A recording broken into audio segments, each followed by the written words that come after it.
Deep beneath the surface of Proxima B, where the red light of its parent star could not reach, Chen stood within the core of the most sophisticated chamber humanity had ever encountered. Proxima, the name given to the ancient world computer that resided here, occupied a massive chamber of alien alloy and light, its presence humming like a low song, resonating through the bones. Holographic strands of information floated in the air, dancing with impossible geometry. Emma stood in the center, wrapped in her slate-gray uniform, a datapad in one hand, and eyes fixed on the shifting equations before her. Proxima. Run Simulation Delta 47 on defensive lattice adaptation for orbital stations. Overlay human-compatible interface design. A moment passed, then the voice of Proxima responded, smooth, androgynous, and ageless. Simulation Delta 47 initiated. Probability curve projected. Adaptation efficiency at 79.4%. Suggest integrating phase shift shielding arrays discovered in Archive Segment 9. Not bad. That could cover our Mars defense grid. Let's proceed with prototyping. Confirmed. Constructing blueprint extrapolations. She paced slowly across the chamber, glancing toward a series of darkened pillars arranged in concentric rings around the central node. Each pillar held records, technologies, histories, even fragments of languages that predated human memory. Her team had spent months here, rotating in shifts, but Emma remained constant.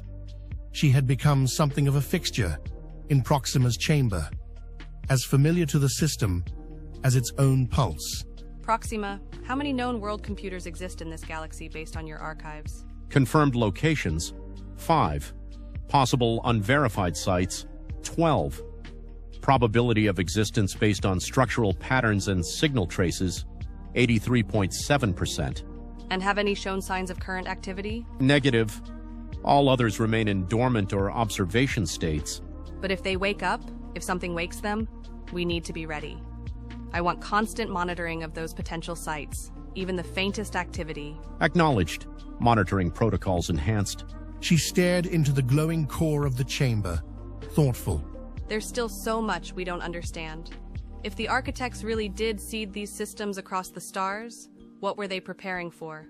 What kind of threat did they foresee? Query remains unverified. However, threat vectors identified in Archive Segment 21 suggest multi-vector existential scenarios. Emma arched an eyebrow. You mean extinction events? Correct. Then we keep digging. We uncover everything: technology, weapons, communications. If there's anything that can help us defend humanity, we find it. Proxima went silent for a moment. Director Chen, security alert. Explain. The pulse chamber on Echo Station has been accessed. Impossible. That door's sealed. Only high-clearance teams know about it. No one should have access. Access was not granted. Door opened autonomously. Entry confirmed. 2 personnel. Identities: Jace Renner, Ryan Morales, construction engineers. Emma moved quickly to a console, fingers flying across the interface.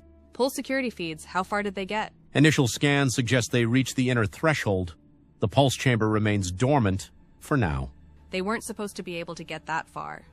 The chamber reacted to them. Correct. Probability of random access event, 0.00018%. Emma stared at the screen, her mind racing. Alert Echo Station Command. Quietly. I want both of them brought in. Unarmed detention. No alarms. Understood. Tactical personnel en route. If the pulse opens for someone not chosen, it may be waking up on its own. We can't afford for anyone to activate that system before we understand it. Agreed. The pulse must not awaken prematurely. And in the silence that followed, Chen knew this was only the beginning.